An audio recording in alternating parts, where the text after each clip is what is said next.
오늘은 여룻바알의 아들 아비멜렉에 대해서 말씀드리겠습니다.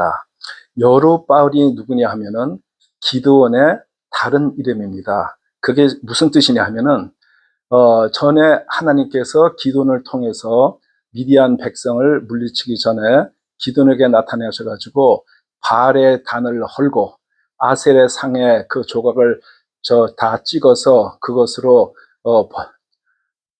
제단에 번제를 드려라 이런 말씀을 하셨어요. 그래서 기드온이 밤중에 아무도 모르게 사람들을 데리고 가서 바알의 제단을 갖다가 다 부수고 아세상을 찍어서 번제를 드렸는데, 그 다음날 아침에 사람들이 와가지고 누가 이런 짓을 했느냐, 그래서 그 기드온의 아버지한테 아들 당장 내놔라, 당연히 죽어야 될지라 했을 때 기드온의 아버지가 무슨 말을 했냐면은, 바알이 살아있는 신이라면은 그렇게 피를 당했으니까 바알이 그와 다툴 것이니라, 그런 말을 했는데 그 뜻으로 기드온의 별명이 여룻바알이 되었습니다.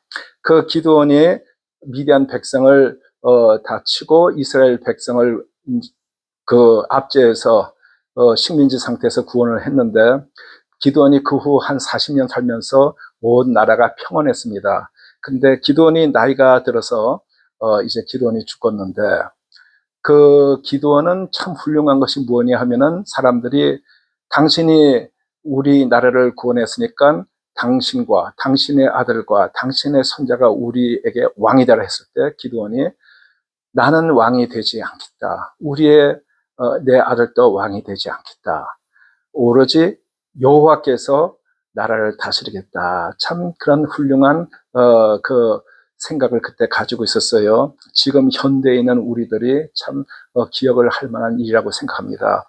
그런데 그 기드온이 좀 이렇게 부정적인 뭐냐면, 아내가 많아가지고 아들이 70명이나 되었어요. 근데 여기에 이제 사사기 8장에 시작할 때 보면은 그 기드온의 아내가 70명뿐 아니라 세겜의 첩의 아들 이름이 아비멜렉이다. 그러니까 이제 거기 아비멜렉을 곧 집어서 첩의 아들 아비멜렉, 그 말이 7장 마지막에 나오는 거였습니다. 그래서 이제 8장의 1절 2절을 제가 읽어드리겠습니다.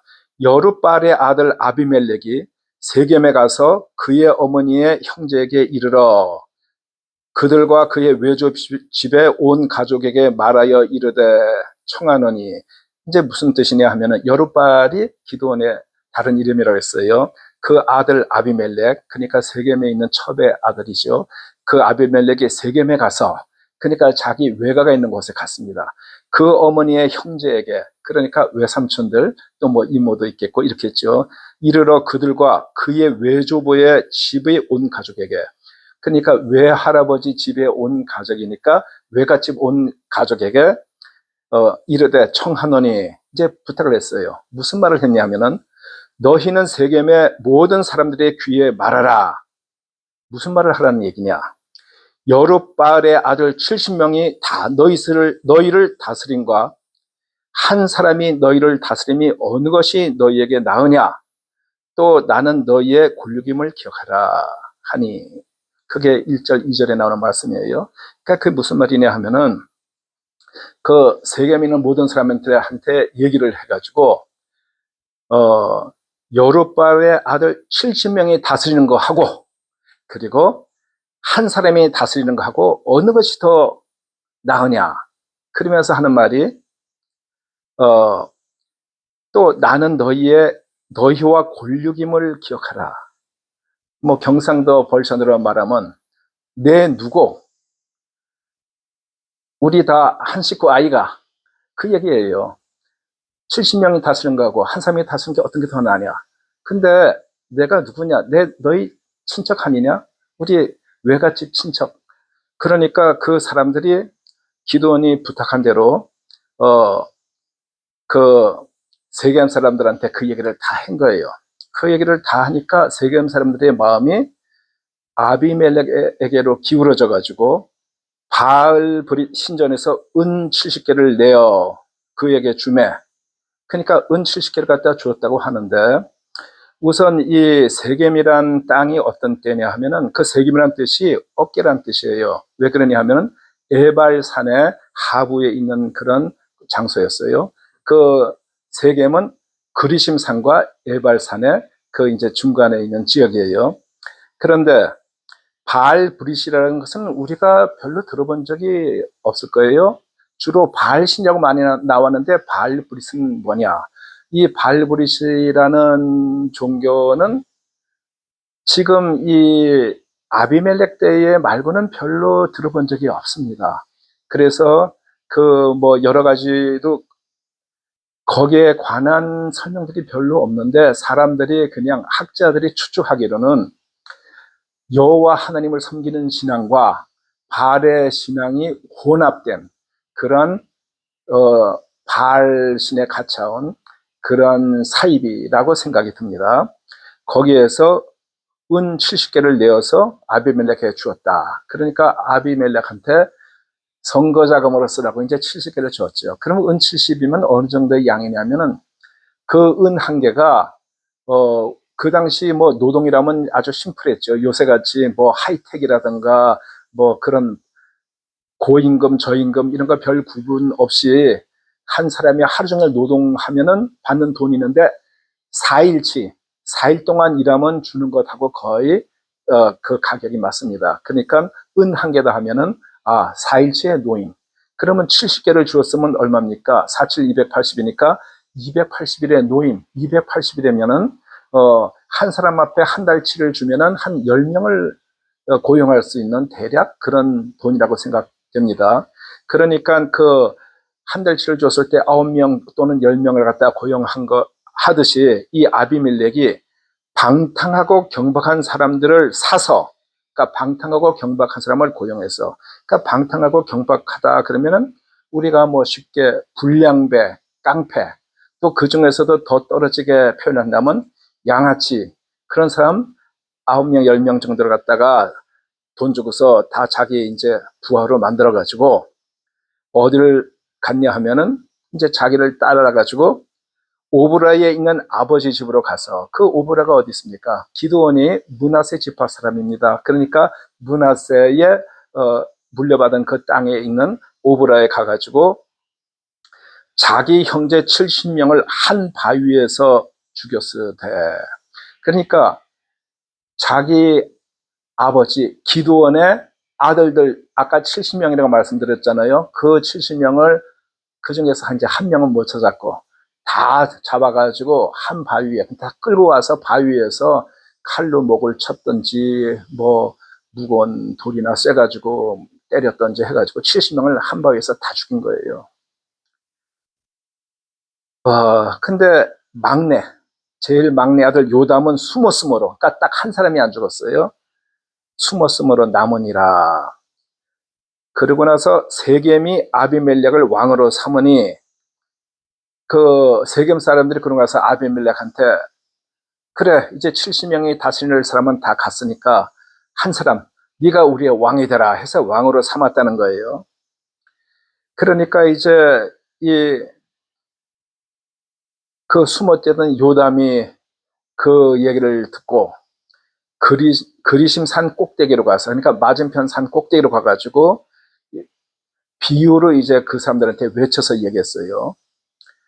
나무들이 감람나무에게 이르되 너는 우리 위에 왕이 되라 하매, 그러니까 감람나무 하면 올리브 트리입니다. 올리브.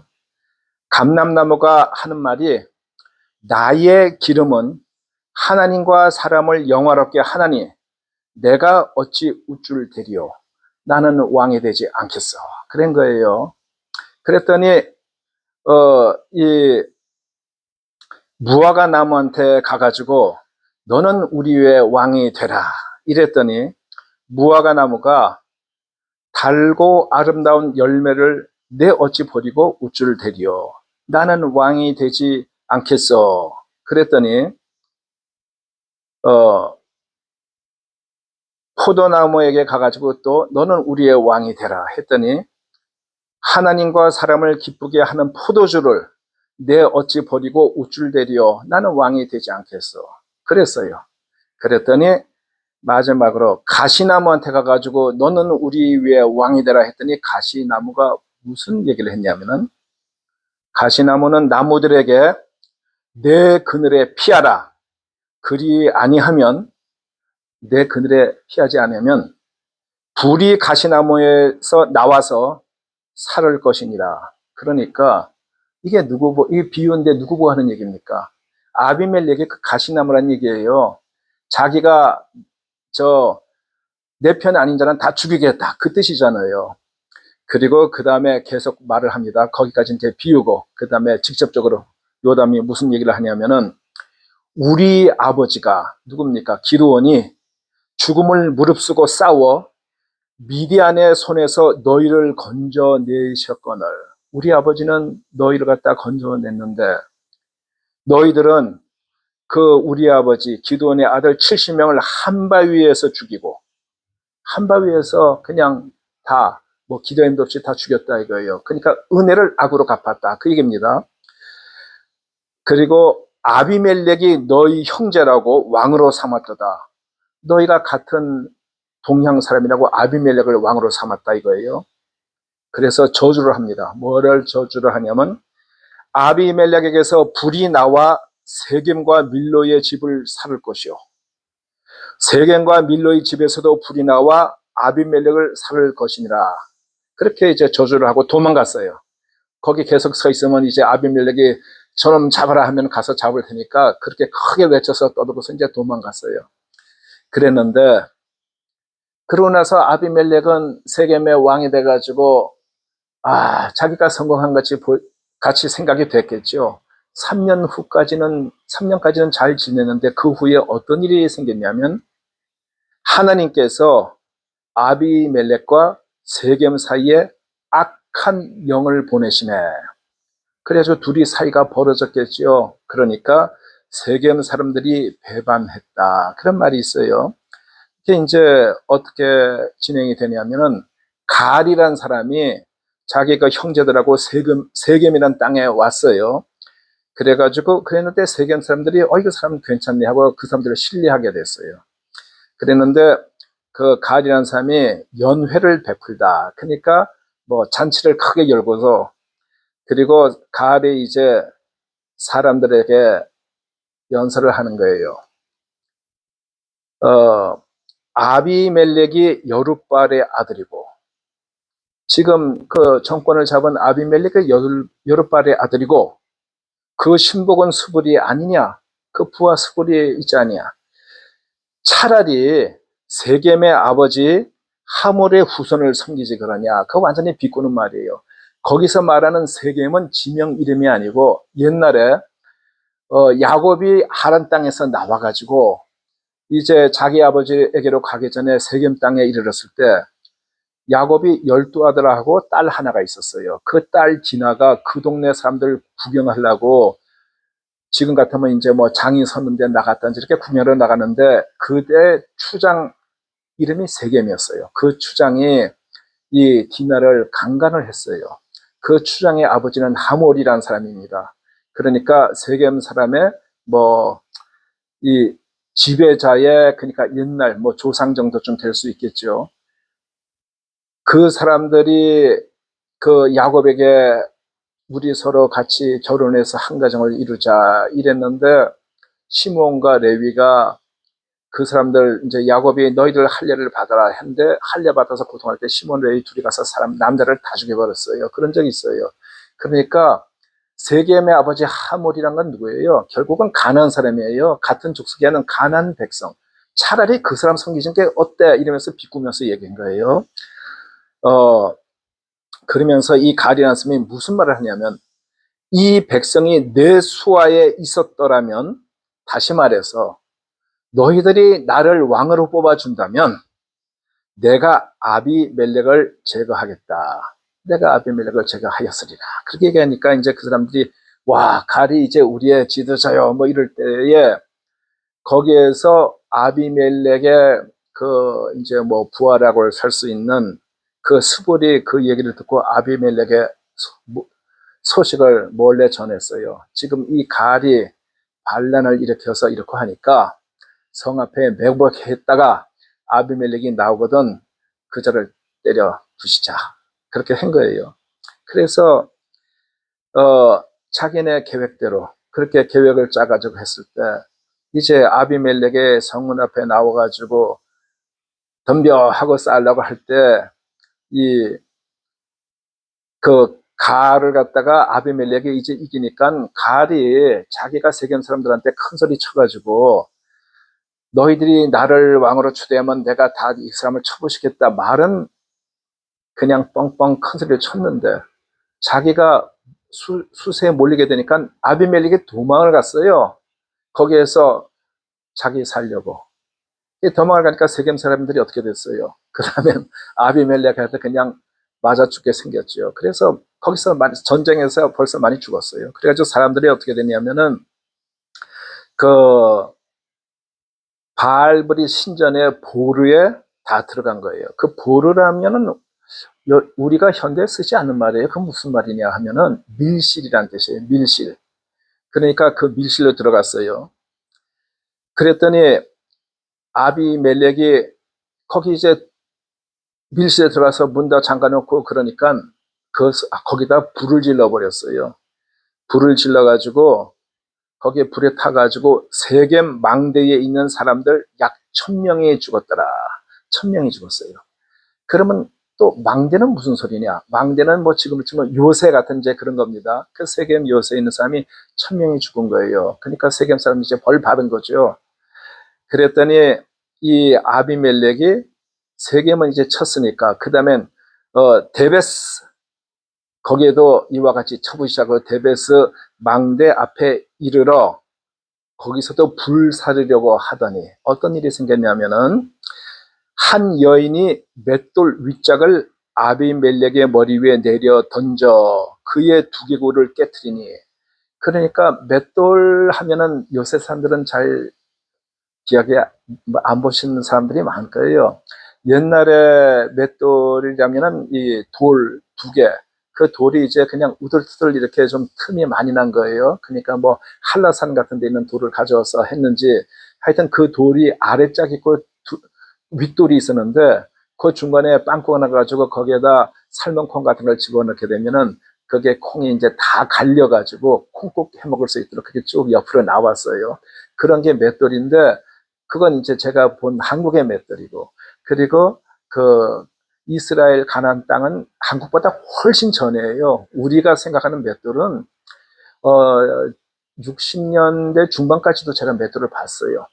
그런데 지금 이 당시 얘기는 언제 때냐 하면은 3,300년 정도 전에쯤 얘기입니다. 그러니까 한국으로 치면 고조선 그 정도 당시 그거보다 훨씬 전이죠. 그거보다 훨씬 전. 한국에 기록이 없을 그런 당시입니다. 뭐 한국에서 반만년이라고 하지만 실제 단군의 전설도 4,300년 정도 되고 그것도 기록에는 없는 그냥 옛날에 전설을 근거로 한 거고 실제 한국 기록하면은 3,000년이 채 안 되고 2,000 몇백 년 이런 정도입니다. 그러니까 지금 이 얘기는 고조선 이전의 얘기예요. 그러니까 1920년대 제가 본 맷돌보다도 더 원시적일 가능성이 큰데 하여튼 맷돌 하면 저는 그렇게 기억이 납니다. 그 돌 두 개 중에서 위에 있는 돌 갖다가 아래로 망대 위에서 던졌는데 그게 아비멜렉의 머리에 맞아가지고 두개골이 깨졌단 말이에요. 그랬더니 아비멜렉이 이제 뭐라 그랬냐면 자기 무기를 든 청년한테 야 당장 와서 나를 죽여라. 그 왜 그런 말을 하냐면 옛날에는 남자들이 여자의 손에 죽었다 하는 것을 무지하게 수치스럽게 생각했습니다. 뭐 요새 같으면 뭐 그럴 수도 있고 뭐 거기에 대해서 큰 의미를 안 둘 것 같은데 옛날에 이 당시에 보면은 그런 사람이 여러 명이 나와요. 여자의 손에 죽었다는 걸 굉장히 수치스럽게 생각해가지고 그런 말 듣기 전에 무기든 청년한테 네가 나를 쳐라. 그래가지고 무기든 청년이 이제 이런 사람 말을 듣고서 창으로 찌르든지 칼로 목을 베든지 해가지고 여자 손에 죽었다는 말은 듣고 싶지 않았던 거예요. 그래서 그 사람을 죽이고 나니까 전쟁이 끝났죠. 아비멜렉 한 사람 때문에 지금 전쟁이 이렇게 있는데 그 전쟁이 끝났습니다. 그래서 이제 그 뜻을 성경에서는 뭐라고 해석을 하냐면은 하나님이 아비멜렉과 세겜 사람들의 모든 악행을 그들의 머리에 갚으셨으니 요담의 저주가 그들에게 응하니라. 그러니까 요담이 저주한 것이 그대로 이루어졌다. 사람들은 축복을 하고 저주를 하는 것에 대해서 큰 의미를 두는 사람들이 많아요. 그런데 사람들이 축복과 저주가 무슨 힘이 있겠습니까? 하나님을 잘 섬기는 경건한 사람이 다른 사람한테 축복을 했을 때 그 축복이 보게 되게 하신 분은 하나님이시에요. 그 사람의 능력이 아닙니다. 옛날에 아브람과 이삭과 야곱이 자식들에게 축복을 했을 때 그 축복을 한 말을 이루게 하시는 분은 하나님이지 사람 자체는 아무런 힘이 없어요. 그냥 그 사람이 축복을 했을 때 하나님께서 그 말을 들어주시면 그 축복한 것이 축복이 되고 또 저주를 했을 때 그 사람의 말 자체는 그냥 말한 것에 불과한 것이지만 하나님께서 그 말씀을 이루게 해주게 하면 저주가 되는 것입니다. 기드온의 막내 아들 요담이 비유를 들어서 얘기를 하고 그 다음에 직접적으로 저주를 했을 때 그 저주가 응하게 하셨다. 왜 저주를 하나님께서 응하게 하셨냐면은 이 아비멜렉과 세겜 사람들이 다 너무 악했기 때문에 그 악에 벌을 주신 겁니다. 여기에서 우리들이 배울 것들이 많이 있습니다. 뭐가 있냐면은 사람들은 내가 이 돈을 많이 벌어서 앞으로 장래를 위해서 대비를 하고 자손 대대로 이렇게 참 지배하는 계급을 만들고 또 자식을 많이 낳아가지고 내가 그 자식들에 의지하고 우리 자식들이 강한 군사가 되어가지고 적으로부터 승리를 하고 뭐 이런 계산이 많이 있는데 역사적으로 볼 때 그 계산들이 맞을 때도 뭐 있기는 합니다. 이성계의 아들들이 다 이렇게 괴계를 써가지고 이성계가 왕이 아닌 저 지방에 있는 사람에서 왕으로 그렇게 추대해서 조선 왕조가 이루어진 것처럼 그런 일이 날 때도 많이 있어요. 그런데 하나님을 믿는 하나님의 백성들은 그런 내 힘으로 성을 쌓겠다. 내 힘으로 내 자손에게 기대겠다 하는 것이 바람직한 것이 아닙니다. 하나님을 믿는 사람은 모든 것을 하나님께 맡기고 하나님의 섭리 안에서 감사하고 만족할 줄을 알아야 됩니다. 여기에서 기드온도 70명 아들을 두는데 그 아들이 다 졸지에 다 죽게 됐습니다. 아합, 나쁜 왕의 대표적인 왕이지만 그 아합도 자기가 자식을 많이 낳아서 70명을 뒀지만 그 70명이 다 죽게 되었습니다. 그리고 또 이스라엘 백성이 바벨론에 잡혀갔을 때 모르드겔 에스더 왕후 에스더와 그 사촌 오빠 되는 모르드겔 그 사람이 얘기해서도 보면은 하만 사람 그 이방 하만 사람이 아들을 10명씩이나 두고 의지했지만 하만이 모르드겔을 죽이려고 하다가 오히려 그 사람의 반역이 드러나가지고 자기 아들 10명이 한시에 다 나무에 목매달아 죽게 됩니다. 그러니까 그 많은 아들들이 내가 의지하게 돼서 계산이 맞는 때도 있겠지만 하나님을 믿는 사람들은 세상의 것, 돈이나 뭐 다른 재산이나 자식들이라 의지하는 것은 바른 그런 마음이 아닙니다. 우리는 하나님께 의지하고 맡기고 그리고 상당히 긍정적인 케이스에서도 문제가 난 것을 생각할 수가 있어요. 욥이 7 아들과 3 딸이 있었고 재산이 엄청나게 많았습니다. 그 당시로 그 근처에서 제일 부자라고 했는데 하나님의 허락 하에서 마귀가 공격을 해가지고 모든 재산을 다 잃고 모든 자손을 다 잃었습니다. 그것은 사람은 다 한계가 있고 사람의 모든 것을 컨트롤할 수가 없습니다. 하나님께서 어떤 결정을 내리시면 처분에 따르는 수밖에 없어요. 그런데 욥은 끝까지 하나님을 배반하지 않고 하나님에 대한 신앙을 가지고 있었기 때문에 다시 7 아들과 3 딸을 얻고 그 다른 재산을 갑절로 얻었다는 그런 얘기도 있습니다. 그것은 선한 사람이라도 자기 의지와는 관계없이 화를 당할 경우도 가끔 있다는 것을 우리에게 보여줍니다. 우리는 모든 것을 하나님께 맡기고 하나님의 결정에 순복하는 그런 생활을 가져야겠습니다. 감사합니다.